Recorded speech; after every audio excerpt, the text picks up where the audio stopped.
Parachat Yitro, messieurs, dames. Oui, donc Il y a une dame quand même. qui était le beau-père de Moshe, c'est bien ça? Alors on va parler du don de la Torah. Vaïtiasevo Betartita, ils se sont installés en dessous de la montagne. Rashi nous dit, on s'est arrêté sur ça ce matin, Mika. Mais la Mech Kafa Kadosh Baruch Hu, c'est la Gemara dans Shabbat, la page 88, quand ils ont reçu la Torah, les 10 commandements. On a expliqué sur la Gemara qu'ils sont tous morts un instant. Dieu a envoyé la rosée, Jonathan, pour les ressusciter, Jonathan. Il faut se réveiller. Il faut se ressusciter. La Gemara, c'est le Talmud. D'accord, laquelle de... Dans Shabbat, page 88. D'accord. Et il les a ressuscités. Ils ont fait un bond en arrière. Parce que la parole divine, ce qu'on a dit tout à l'heure, la parole divine, c'est incroyable. Donc Dieu leur a imposé la Torah. Il leur a dit, soit vous acceptez la Torah, moutav, et c'est très bien, veimlav, sham, tehe, kevoratrem. Sinon, votre tombe sera là-bas. Le Maral de Prague, il explique, il dit qu'à ce moment-là, Jonathan, il ne fallait pas laisser le choix. Comme un enfant, il va se brûler, il n'y a pas le choix. Il dit, ça c'est bien, ça c'est pas bien. Ça c'est positif, ça c'est négatif. Le peuple d'Israël, c'était comme des enfants. Bon, ils avaient gravi, ils étaient sortis d'Égypte, sortis de l'impureté, d'accord. Mais il fallait absolument les faire grandir. Il fallait absolument les faire mûrir. Donc, il fallait leur imposer. Plus que ça, dit le Maral de Prague, c'est que la Torah ne peut pas dépendre de ton acceptation ou non. Elle est au-delà du système humain. Je tiens à vous rappeler, on l'a rappelé à maintes reprises, on le sait par cœur, c'est que la Torah, elle a été écrite avant la création du monde. Donc elle est au-delà de tout système, au-delà de toute définition. Donc le Maharal dit, ça ne pouvait pas dépendre, Monsieur Attal, je vous en prie, les Nishmat, toutes les âmes qu'on a citées, et bien la Torah, Monsieur Attal, elle ne pouvait pas dépendre de l'acceptation ou de la non-acceptation du peuple. Il fallait imposer. Alors, voilà l'idée. En mettant vers un Sinaï Hachan Kulo, la suite, le mont Sinaï était rempli de fumée. Et donc J'arrive, oui, donc, attends. Mais Pene Hachayarad Alav Hashem Baesh, parce que Dieu, il était descendu dans un feu. On dit, c'est quoi cette idée de fumée? Il y avait des éclairs, des tonnerres. Alors, on comprend l'idée générale. Vayecherat Kol Ha'am Hashem Amachane. Le peuple a eu peur. En fait, ils étaient saisis par les éclairs, les tonnerres. La fumée, c'est quoi? Il dit, et le feu, c'est quoi? Dans le sens figuré, l'écoute et sirot au nom du Rabbi précisément. Tachlita chez la Hesh, le but du feu, chez Erda la Sinaï, qui est descendu sur le mont Sinaï, a été l'isrof et taolam agashmi. C'est vraiment dans le sens figuré. C'était pour brûler le monde matériel. L'idée d'un feu, l'idée d'une fumée, c'est pour enlever le côté matériel. Parce que là, ils reçoivent les âmes d'Israël. Toutes les âmes étaient présentes selon l'Agmara. Purifiées. Pour enlever le côté chomer, la chomriyut, Jonathan. Ça veut dire l'idée de la matière. Ou les infor auto, les keli, avo, angelu, yaeloki, afin de le transformer pour recevoir comme un keli, comme un réceptacle qui reçoit la lumière divine. Vous savez, des fois, il y a un événement dans la vie qui fait qu'on est transformé. Parfois plusieurs événements. Mais parfois c'est négativement, parfois c'est positivement. Vous avez rencontré un grand personnage. Moi j'ai eu le mérite de voir le Yenouka, là, ces derniers mois, je vous l'avais dit à la synagogue. Et des fois ça transforme. La rencontre avec un tzaddik, la rencontre avec un grand, ou avec un événement. Vous assistez à un événement, waouh, vous prenez conscience, vous dites, attendez, c'est ça la vie. C'est Yenouka. Et donc là, l'événement devait les changer. Le feu et la fumée, c'est d'enlever le côté chomriyut, le côté, c'est très chassidique comme idée, le côté matériel, et le transformer au niveau spirituel. Mais puisque le monde matériel n'était pas encore bien purifié, bien pur, il y a eu besoin d'avoir cette fumée. C'est ça la fumée. Pour enlever un petit peu, se débarrasser de ce côté matériel. On peut comprendre même la suite du verset, parce que Hachem a fait descendre et est descendu dans un feu. La raison, c'est ce qu'on vient de dire à l'instant, c'est qu'il fallait en vérité réveiller les consciences. C'est pour ça que dans la suite, c'est marqué Vayered Hachem, Hachem est descendu sur le mont Sinaï. C'est vrai que le fait que Hachem y descende, Hachem est présent partout. Descendre, c'est un peu difficile. Pourquoi apprendre cela? Pourquoi dire cela? Alors, on dit que c'est une image, on dit que Rashi, déjà, il va expliquer qu'en vérité, c'est la fusion entre le haut et le bas. C'est-à-dire le fait de dire qu'Hachem y descende, le but de la Torah, c'est de transformer le monde. Donc en vérité, le but, c'est d'amener la spiritualité dans un monde de matière. C'est-à-dire que les deux se sont collés, matériel et spirituel. Mais là, il veut rajouter quelque chose. Il veut dire que qu'est-ce qu'on a, nous, à apprendre? C'est que nous aussi, on doit ressembler à notre Créateur. Dans quel sens? Le Juif, normalement, il ne doit pas attendre qu'on vienne vers lui. Vous avez un voisin qui est juif, vous avez un frère, un cousin, un ami qui est éloigné. C'est à vous à lui tendre la main. C'est nous, normalement, qui devons tendre la main. Bon, après, à lui de saisir l'opportunité ou pas. Ça, c'est son choix. On est arbitre, ça m'intéresse pas. Proposez. Viens à Purim, voilà, dans un mois, c'est Purim, par exemple. Viens écouter la Megillah. Et des fois, ça peut être un réveil. Ou viens, on met les tefilines ensemble. Ou viens, on va à la synagogue écouter un cours. Bon. Il faut tendre la main. En fait, il faut ressembler au Créateur. Le Créateur, en fait, il est venu vers nous. Comme si il était descendu, Hachem. Et donc, il faut absolument que nous aussi, qu'on soit dans cette même direction. Voilà l'idée de descendre sur le mont Sinaï. Et notre idée qui est intéressante aussi, mais c'est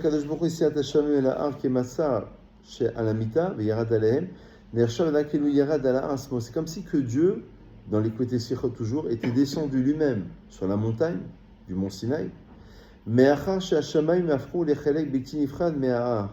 Puisque le ciel maintenant a été transformé, si on peut s'exprimer ainsi dans l'image, faisait partie intégrante de la montagne. Donc il y a eu une Kedusha, une sainteté qui s'est emparée du mont Sinaï. Écoutez bien maintenant ce que dit la Gemara dans Sota à la page 5, c'est magnifique. Retenez au moins cette phrase, parce que vraiment elle résume tout le propos. Rav Yosef, il dit dans la Gemara, Sota page 5, il dit l'homme, il doit toujours apprendre de la pensée de son Créateur. Parce que Dieu, il a laissé toutes les montagnes les plus hautes, il aurait été sur le mont Everest ou alors sur le Mont Blanc, peut-être pour recevoir la Torah. En tous les cas, sur une montagne beaucoup plus haute. Il a choisi une montagne qui est très basse. Et le Talmud dit même que c'est la montagne la plus basse. Et il a décidé que sur cette montagne, il allait se révéler et révéler la Torah. Pour nous expliquer combien la modestie est grande. Alors, modestie, ça ne veut pas dire... Il faut redéfinir les choses. Ça ne veut pas dire qu'on n'est rien, ça veut pas dire... Non, on est quelque chose. Si Dieu nous a créés, si on est encore en vie, on a quelque chose à apporter dans le monde. On a quelque chose à faire, quelque chose à produire. Mais, ça veut dire je connais ma valeur. Mais je ne vais pas au-delà de ma valeur. Donc, j'essaye de me soumettre à Hachem, en quelque sorte. L'humilité. Et le mont Sinaï représente l'humilité. Donc, l'homme, dit Rav Yosef, doit toujours apprendre de son Créateur, dans le sens où il doit, pour apprendre la Torah, il faut apprendre à recevoir. Avec beaucoup d'humilité, en fait. Quand on nous pose une question, parfois on n'a pas la réponse.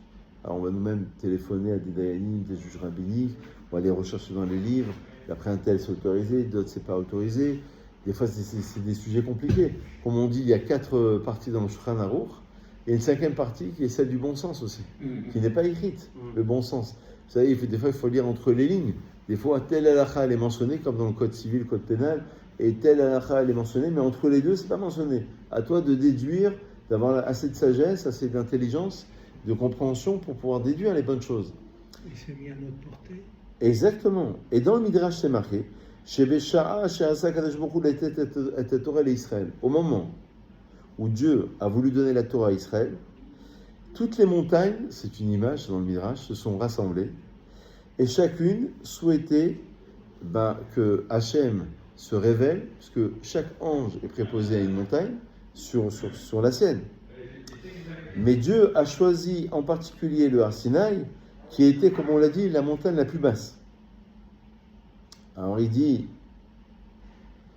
en même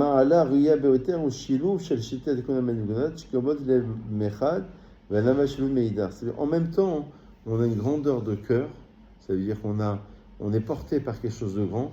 Comme on dit, l'homme, quand il marche, il doit avoir ses yeux vers le sol, par un ava, par modestie, mais sa tête, elle est dans le ciel.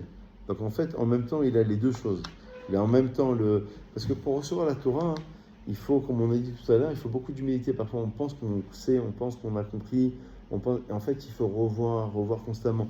Imagine-toi un texte, la Gemara elle dit celui qui a étudié 101 fois, il est plus fort que celui qui a étudié 100 fois. Alors, tu vas dire, c'est la même chose, 100 fois, 101 fois, 102 fois. Il n'y a pas de nuance. Et non, mais 7 fois de plus, il va approfondir un détail qu'il n'avait pas perçu. Prenez un exemple simple. Prenez la paracha. Chaque année, on lit les mêmes parachutes.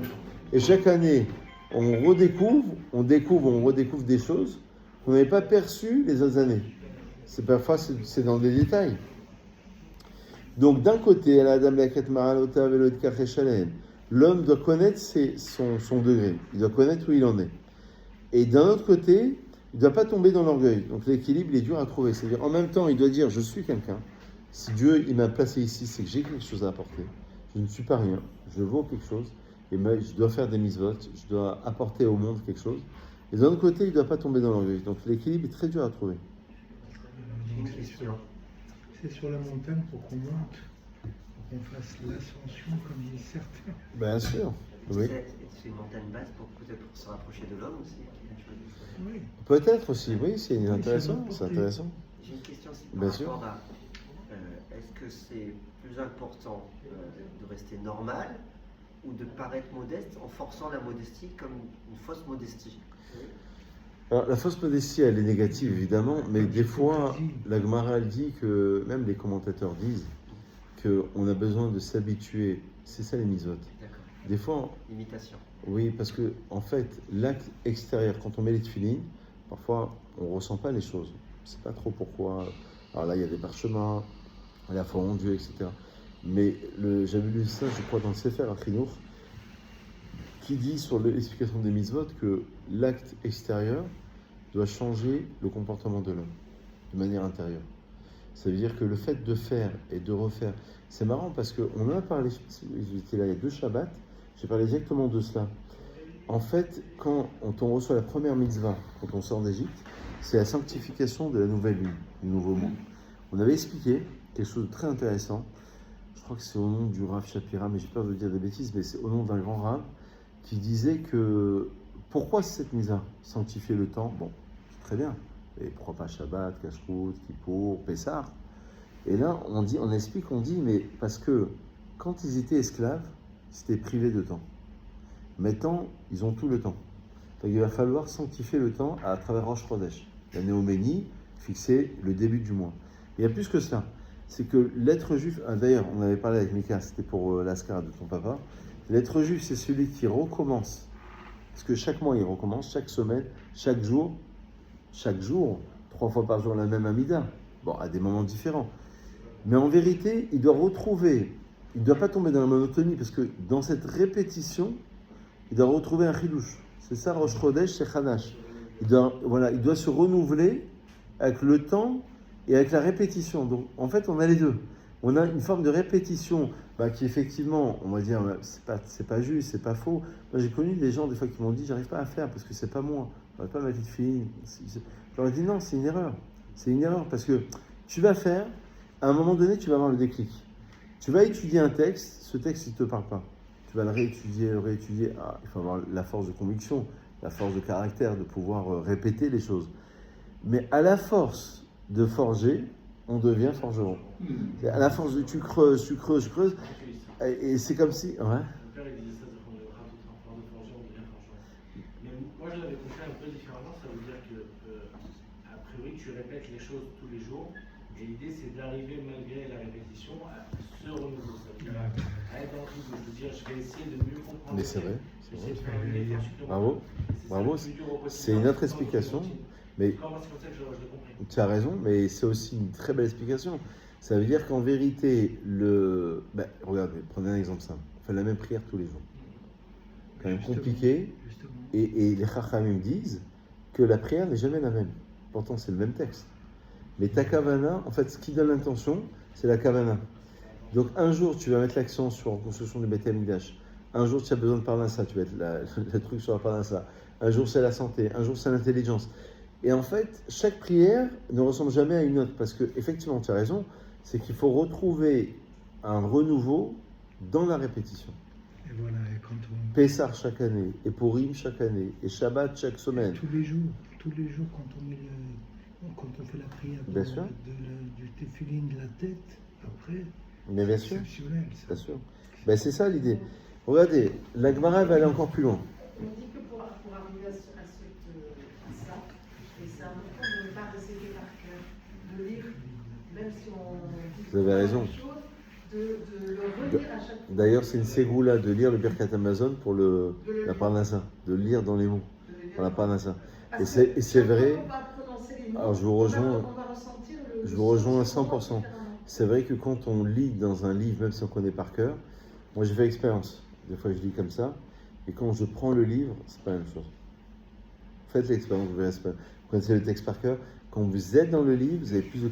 Et il y a un autre secret, enfin si j'ose dire un secret, c'est pas le grand secret, c'est de lire généralement doucement certains passages.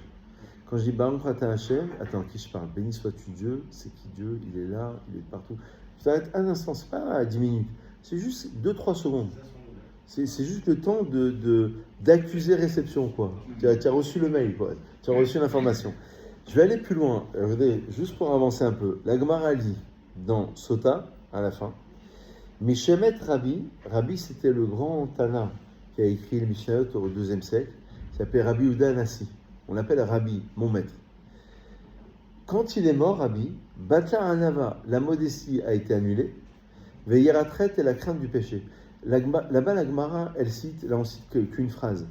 Il y a toute une page où elle cite plusieurs références. Quand Rav un tel est mort, eh ben, il y a tel degré qui est parti. C'est pour dire qu'on est dans une régression de génération. On appelle Yeridat Adorot, on baisse en degré d'intensité, de sagesse, d'intelligence, contrairement à la science, où plus on avance, plus on évolue. Dans la Torah, les rabbins il y a 100 ans sont plus forts qu'aujourd'hui, et ainsi de suite. Et là, quand Rabbi est mort, la modestie a été annulée. Et c'est pour ça qu'on dit justement,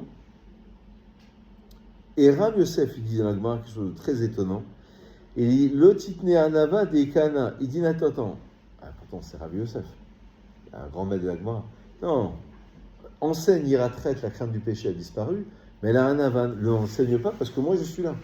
Genre, moi je suis modeste, quoi. Alors, c'est pas un signe de modestie. Comment un rave, qui était un grand rave à l'époque de la Gemara, il peut dire, enlève le terme anava, parce que moi je suis là. Ça veut dire, j'incarne la anava, la modestie. Alors, ça peut paraître quand même prétentieux. Alors, écoutez bien, c'est très intéressant. Il y a de quoi réfléchir, hein, on le dit. Enfin, je suis un peu rapide sur les idées, mais il y a de quoi... je vous envoie des signaux, et puis après, il faut les intégrer, il faut réfléchir. Rabbi Yosef, Ikiret Maralotav Shelo. On revient à ce qu'on a dit tout à l'heure. Rabbi Yosef, c'est pas prétentieux de sa part. Il connaissait son degré. Il savait qu'il avait la modestie. C'est pas prétentieux de le dire. Et au Bahen Midat Anava Shistayenba, il avait cette particularité de la Hanava, de la modestie. Et malgré tout, il était modeste. Parce qu'il reconnaissait cela. Mais il ne reconnaissait pas cela à travers lui. Comme il a dit, Imanikan Akolkan. Si je suis ici, tout le monde est ici. On a dit, c'est prétentieux. Il est, c'est le grand de la génération. Il dit non. C'est-à-dire, c'est pas mon Ani à moi, Im Anikan, c'est le Ani qui représente Hachem, dit le Maharal. C'est-à-dire que moi, mon Ani, il est effacé par rapport à Hachem. Donc moi, comme on attaque un rabbin, on érudit en Torah, il doit se défendre. Et il ne doit pas se défendre normalement. Alors, il y a l'ego qui l'emporte. Il y a l'homme qui l'emporte. On se défend parce qu'on est un homme, on a l'ego. Mais on va attaquer la Torah. Je suis obligé de répondre. Après, on est d'accord, on n'est pas d'accord. Parce qu'on attaque la Torah. C'est plus moi qu'on attaque. Moi, je suis censé représenter la Torah. Donc, nous sommes les témoins d'Hachem. Quand on attaque le peuple juif aujourd'hui en Israël, ou un juif, on attaque Dieu. Atem Edai, le prophète Isaïe dit, vous êtes mes témoins, Néum Hachem, parole de Dieu. Vous êtes mes témoins, ça veut dire, traduction, vous êtes mes ambassadeurs. Quand tu attaques un juif, tu attaques Israël. Quand tu attaques Israël, tu attaques un juif, c'est la même chose. Donc en vérité, quand tu attaques un érudit en Torah, eh ben, c'est pas juste la personne. La personne, tu dis, oh, je m'en fiche, il a qu'à dire ce qu'il veut. Puis des fois, moi, je réfléchis comme ça, je dis, oh, puis... Mais en fait, c'est pas bien. Parce que, normalement, tu as une responsabilité de répondre. Parce qu'on attaque la Torah. Parce que toi, tu es censé représenter un minimum de Torah. Et donc là, il dit, justement, il reconnaissait qu'il avait cette modestie pas par rapport à lui-même, mais par rapport à Hachem. Et c'est pour ça que Rabbi Yosef, il a dit Adam, Leolam Adam, Ilmad, Mid'at Kono. Il doit apprendre de la pensée de son créateur du Har Sinaï. Parce qu'on est parti du Har Sinaï à travers cette idée. Alors, regardez bien, dans la suite, c'est marqué quand on va recevoir les 10 commandements, la Torah. On n'aura pas le temps de tout dire, mais on va au moins commencer. Alors, je commence par Anochi, allez, je rentre là-dedans. Il y a un Rashi très étonnant, Yakut Shimoni, pardon, qui dit que Anochi, c'est Milachon, je suis Hachem ton Dieu, tu n'auras pas d'autre Dieu. Les 10 commandements, tu ne voleras pas, tu ne tueras pas. Et Anochi, il dit, le Yakut Shimoni, c'est Anor, c'est un langage égyptien. C'est pas de l'hébreu. Il dit, Yakut Shimoni. Grand chidouche. Comment le premier mot des 10 commandements, je suis Hachem ton Dieu. On a dit tout à l'heure entre Mincha et Arvit, quand on a écouté la parole divine, toutes les questions se sont effacées. Parce que on a des questions de notre vivant, mais quand on arrive devant Hachem, on n'a plus de questions. Parce qu'on sait que c'est la vérité, elle est là. Mais Anochi, c'est Anor, et Anor, c'est un langage égyptien. Comment c'est possible? Pourquoi un langage égyptien? Qu'est-ce que ça veut dire? Bon, c'est très très chassidique ce que je vais vous dire, mais c'est très intéressant. Ça n'existait pas encore. Alors attendez, Allah Seret a dit la Torah. On sait que les 10 commandements, on a dit tout à l'heure, ils ne sont pas plus ou moins importants que le reste de la Torah. Ils sont plus significatifs, plus représentatifs. Mais ils contiennent toute la Torah. Parce que vous avez 620 lettres qui correspondent, Jonathan, à 613 commandements de la Torah, plus les 7 lois rabbiniques, comme Purim et Chanukah par exemple. Donc dans les 10 commandements, il y a la pensée, la parole et l'action. L'action de ne pas voler, la pensée de ne pas convoiter, et la parole de ne pas faire un faux témoignage, par exemple. Donc tout est contenu dans les 10 commandements. Shem Kolim et Torah Kula. Dans les 10 commandements, ça inclut toute la Torah. Dans le Shabbat, par exemple, ça inclut les fêtes. C'est pas marqué les fêtes dans les 10 commandements. Marqué Shabbat. Sanctifie, souviens-toi du jour du Shabbat, ou alors observe le Shabbat. Mais on va déduire les fêtes. La cache-route, je ne sais plus comment on le déduit. Mais avec je suis Hachem ton Dieu, tu peux déduire l'amour de Dieu, tu peux déduire la crainte de Dieu, tu peux déduire beaucoup de choses. Donc il y a, en fait, les grands principes qui sont là, c'est comme les 10 sphirotes, les 10 sphères d'émanation de Dieu, à travers lesquelles tout va découler. Et il dit comme ça, que les 2 premiers commandements sont encore les plus importants parmi les 10. Pourquoi? Parce qu'ils contiennent tous les commandements positifs et négatifs. Pourquoi? Parce que Anochi, je suis Hachem ton Dieu, ça comprend tous les commandements positifs. Et tu n'auras pas d'autre Dieu, ça comprend tous les commandements négatifs. 365 négatifs, 248 positifs. Razakmar. Bravo. Hein. Donc, tous les mardis soirs, hein, si tu veux. Alors là, il dit et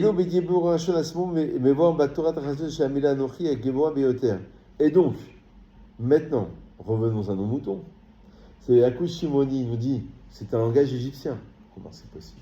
Un langage égyptien. Et Anochi, c'est encore plus important, parce que commandement positif avant les commandements négatifs. Alors écoutez bien.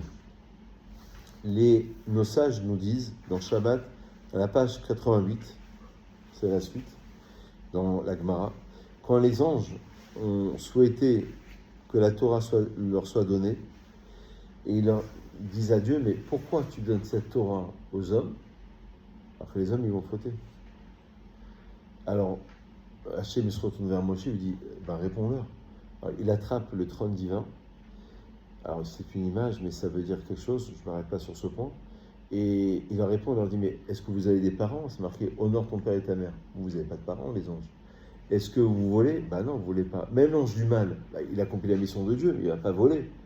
Et tuer, il ne va pas tuer. L'ange du bien, il ne va pas tuer. L'ange du mal, il va... Donc, en vérité, cette Torah, elle ne vous correspond pas. Et la Torah, elle est sur terre. Et Moshe Rabbeinu va leur répondre, à un moment donné, il va leur dire, les Mesreim Yaratem, est-ce que vous êtes descendus en Égypte, vous? Vous n'êtes pas descendus en Égypte, vous êtes des anges. Donc, en vérité, la Gemara dit là-bas que la Torah ne pouvait pas être donnée à des anges, puisqu'ils n'étaient pas descendus en Égypte.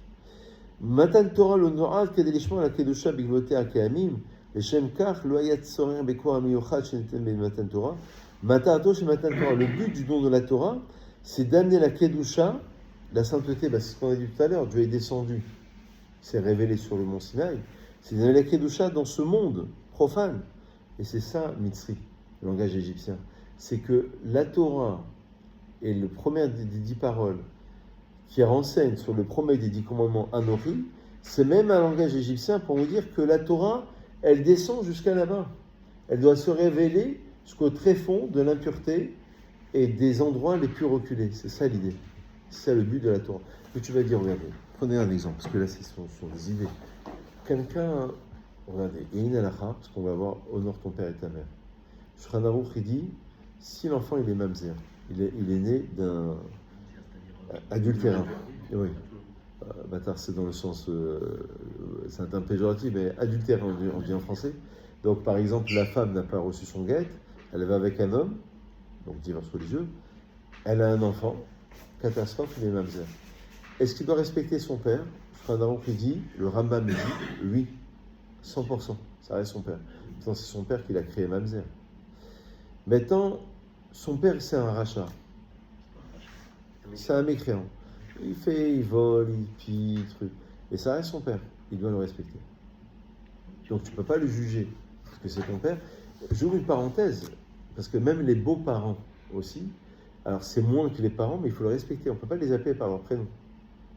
Comme un rave, normalement, un rabbin, on ne peut pas l'appeler par son prénom, normalement. On peut l'appeler Rav, moi c'est Daniel, par exemple. Rav Daniel, par exemple.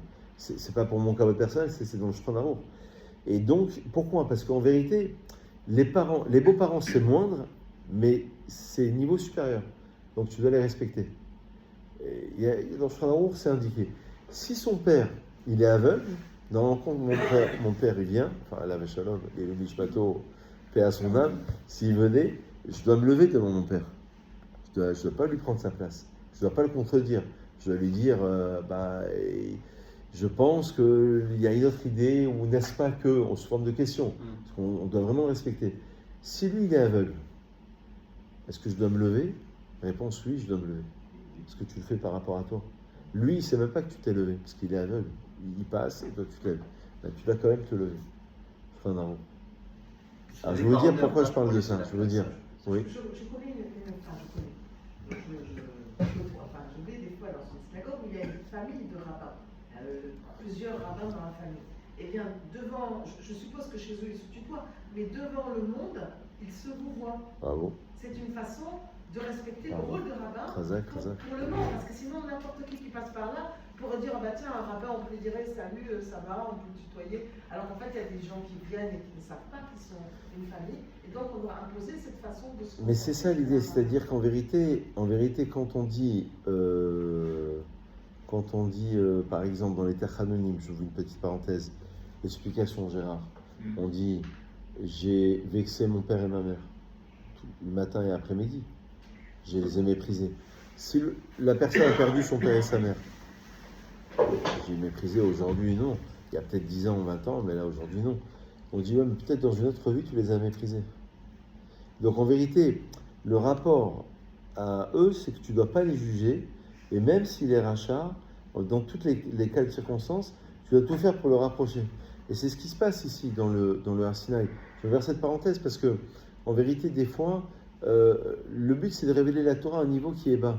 Des fois, on se dit, mais lui, c'est un rachat, il n'a aucune chance. Ou même pas toi. Lui, parfois, il considère, il dit, ah, moi, je suis là, tu sais ce que j'ai fait ça. Il y a toujours une possibilité. Moi, je m'en suis toujours un petit peu voulu sur une personne qu'on connaissait bien ici, qui a mis fin à ses jours. C'est vieux, hein, il y a plusieurs années. Et je lui parlais de temps en temps, mais je savais qu'il était en dépression. C'était un médecin. Et ouais, il avait fait des choses qu'il ne fallait pas, etc. Mais je lui disais, c'est la teshuva. Je lui dis, mais la teshuva, c'est quoi? Mais il s'en voulait tellement qu'il n'a pu supporter ce poids de la culpabilité. Et ça a été terrible. Ça a été terrible pour la famille, pour les enfants, pour tout le monde. Ça a été vraiment un moment terrible.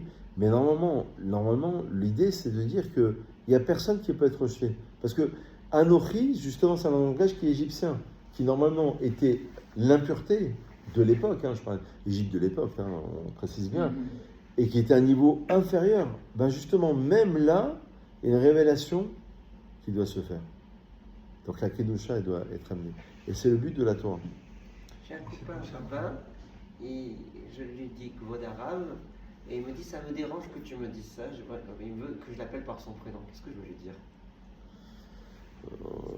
s'il accepte, il a le droit d'accepter. Après, il a le droit de Je ne refuser. dis pas, Ouais. ça se fait pas. Ouais, après, on peut lui dire Rabbi un tel ou Rabbi. Mais c'est vrai que. Alors, regardez, dans la suite des événements, quand on dit Je suis Hachem ton Dieu qui t'ai fait sortir d'Égypte, ce Shabbat, on va le lire si Dieu veut, il dit Rashi, Kedaihu hi aotsa shitiyu meshumadim li. C'est très surprenant comme Rashi. Et apte et correcte cette sortie d'Égypte, elle est valable afin que vous me soyez asservis. Alors, il explique là, je passe directement à l'explication. Anochi Hashem Elohecha, je suis Hashem ton Dieu. Pirusho she'al ben Israël et kabel et malchuto she'al kadosh baruch hu lishmo el mitzvotav. C'est-à-dire, on doit écouter Hashem. On doit écouter Hashem et ses mitzvot. Achadain en bekar echa sheben Israël srechim lishavel. Mais c'est pas encore clair qu'on doit se soumettre à Hashem. C'est pour ça que Rashi a expliqué que, en vérité, l'objectif, c'est que vous me soyez soumis en quelque sorte. Vous savez, il y a même des textes qui expliquent, c'est un peu dur comme explication, il faut bien la comprendre, qu'on a été esclave pour ça. L'esclavage 400 ans était, d'esclavage. oui, mais était comme une préparation pour recevoir la Torah. Parce qu'il fallait qu'on arrive à se soumettre à un roi pour être habitué à se soumettre à Hachem. C'est un peu les épreuves dans la vie, ça veut dire que des fois, hein, l'individu ne comprend pas une épreuve, des épreuves. Puis à un moment donné, il dit j'ai compris qu'il y a des choses qui me dépassent, qu'il y a un Dieu sur terre, qu'il y a une justice.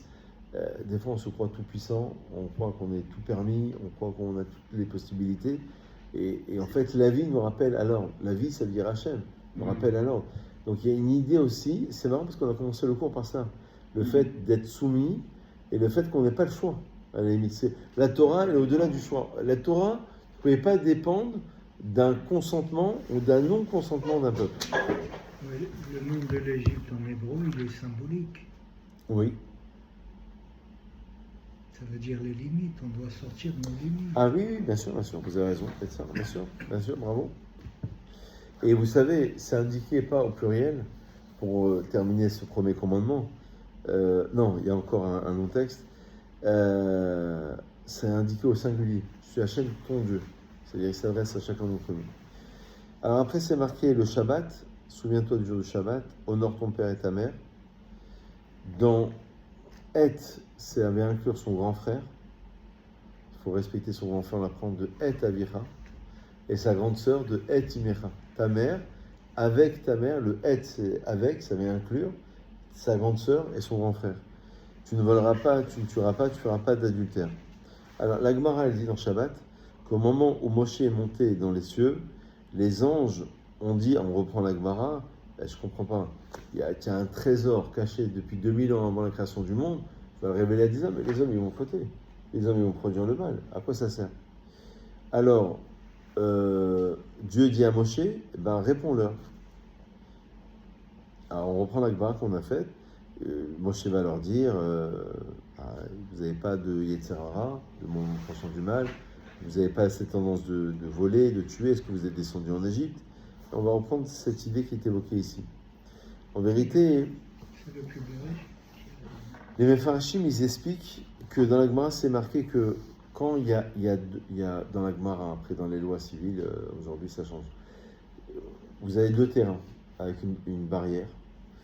Vous voulez vendre vous voulez vendre un terrain et il y a un voisin ici, il y a Réhouven et Shimon. Donc vous voulez vendre votre terrain ou votre maison. Normalement, dans la Gemara, vous devez le proposer en premier lieu à votre voisin. C'est le dit de Bar Matzra. Ça veut dire celui qui est le plus proche. Alors quel rapport avec nous, avec les anges? Vous avez compris peut-être l'idée, vous l'avez peut-être deviné. C'est qu'en vérité, ce dîme-là, c'est qu'il a une préséance. Celui qui est à côté, comme la Torah elle est divine, ils se sont dit, les anges, nous, si on doit nous donner quelque chose, c'est nous qui sommes les plus proches, que la Torah elle est d'ordre divine. Donc, comme elle est à un niveau spirituel très élevé, la Torah, normalement, elle devrait nous revenir. D'après une halakha bien connue de Bar Matzra, que si tu veux vendre un terrain, tu proposes à ton voisin, peut-être que le voisin, il n'est pas intéressé, tu le vends ailleurs. Mais normalement, peut-être qu'il est intéressé, peut-être qu'il va agrandir sa maison, peut-être que son champ de 1000 hectares, il veut en avoir 2000, et que ça va l'intéresser. Les anges ont pensé exactement la même chose. Et donc, ils se sont dit, la Torah doit nous revenir. Et c'est pour ça que Moshe Rabbeinu leur répond en disant, eh ben, non, c'est pas le but de la Torah. Vous savez pourquoi? Parce que, ouais, exactement. C'est-à-dire que le but de la Torah, c'est d'Ira Batartonim. C'est faire une résidence d'Hachem dans les sphères inférieures. C'est-à-dire que, quand on dit le but, quand on étudie, avant d'étudier ce soir, ou le matin, des fois on étudie, le but c'est que ça m'apporte quelque chose dans ma vie, que ça me fasse un changement. Je ne vais pas étudier juste au niveau intellectuel. Oui, bien sûr, ça m'intéresse, ça me parle. Mais le but c'est que ça puisse opérer. On parlait d'humilité tout à l'heure. Bon, bah, je vais un peu arranger ça. Le respect du Shabbat, je vais essayer d'arranger quelque chose. Donc le but, c'est de faire descendre une Torah qui est d'ordre divine, mais le but, c'est pas qu'elle reste dans les cieux. On dit, le but de la mystique, c'est pas de mystifier, c'est de démystifier. C'est qu'il y a les sphérotes, il y a les mondes supérieurs. Voilà, bon, d'accord, très bien, il y a des mondes, il y a des trucs. Voilà, et qu'est-ce que je fasse moi avec des mondes supérieurs? Il y a tant que je m'en sors avec mes mutuelles, mon assurance, mon travail, mon argent. Ouais, mais le but de parler de ça, c'est que tu comprends qu'il y a une répercussion dans les mondes supérieurs. L'homme, il a été créé à partir de toutes les strates humaines et divines.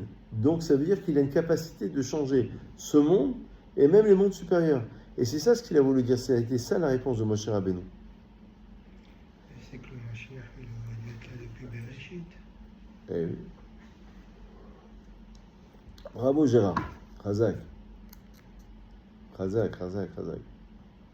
Vous avez encore 5 minutes, ça va? Allez, 5 minutes. Vous avez encore 5 minutes? Vous n'êtes pas trop pressé? Alors on se laisse 5 minutes et après on y va. À côté. Deuxième commandement. J'avance un peu pour changer un petit peu de... Ouais, si Hachem tendu, on l'a fait. Alors, on va parler un petit peu du Shabbat. Alors, il y a tellement de textes. Il faut prendre un texte en particulier. Une question, s'il vous plaît. Oui, Quand vous dites convoiter, Oui. la convoitise, dans la convoitise, Ouais. il y a une idée de volonté, de vouloir. Est-ce que si je regarde une belle femme, je la convoite? bah, vous avez déjà un problème, c'est que normalement il ne faut pas regarder une belle femme. Déjà. Il y a déjà un problème à la base déjà. Parce que dans le schéma c'est marqué Vélo tatourou achare levaprem ve'achare nechem. Vous n'avez que votre femme. La plus belle c'est votre femme. Vous ne vous détournerez pas ni après vos yeux, ni après votre cœur pour pratiquer le mal. Et déjà regarder, c'est déjà un problème, c'est déjà une introduction. Comment faire pour ne pas voir quelque chose qui est en face de nous? Regardez. Il y a voir et regarder. Oui, il y a voir et regarder. Il y a dévisager, il y a voir et regarder. Oui, bien sûr. Et après, évidemment, ça veut dire que tu considères que cette chose-là, je ne parle pas d'une femme, mais Oui, quelque chose qui est convoité, c'est aussi un objet.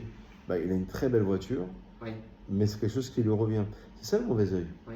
Le Non, mais mauvais je veux œil. dire, On quand- prend le mauvais œil aussi. Quand on n'a pas envie de... Il a une belle voiture, tant mieux, c'est quelque chose qui revient. Moi, Dieu il m'a donné exactement ce qui me correspondait, Ouais. qui n'est pas la même chose. J'admire de l'extérieur, mais je ne convoite pas. C'est ça. Alors, peut-être j'ai pris un exemple trop fort. Mais par exemple, si je passe devant une Ferrari, moi j'ai un Scénic, Ouais. je vois cette Ferrari. Est-ce que le fait de la voir et de la trouver Bah, belle, c'est assez c'est de la subtil. convoitise? C'est assez... L'intention. Ouais, c'est l'intention. C'est l'intention. L'intention qui est derrière. Ouais, Marc a bien résumé. C'est l'intention. Regardez d'abord comme ça comme envie, vous la regardez jusqu'au bout. Ok. Ouais. Si vous regardez comme une envie, ben là, du coup, c'est... D'accord. Ouais. Et d'ailleurs, c'est intéressant les termes d'envie, parce que dans les 10 commandements, les seconds dans Vaïtranan, Ouais. c'est marqué Vélo Titavelaïn. Il y a une différence entre ne pas envier, ne pas convoiter. Il y a une nuance entre les deux. Oui. Mais c'est vrai que regarder avec envie, c'est l'intention qu'on y met derrière. Ouais, tout à fait. Ça, c'est ça le truc. Et quand on regarde... Depuis le début, on nous interdit le Yetzirah. Bah oui. Une belle Ferrari avec des rutilantes rouges, avec des cuirs, Je n'en dis pas, je félicite son patron. Et Oui, mais est-ce que tu vas pas la trouver belle? Tu dis quand même, Ah, si, je la même si tu l'avais pas pour toi. Quand la Je peux très bien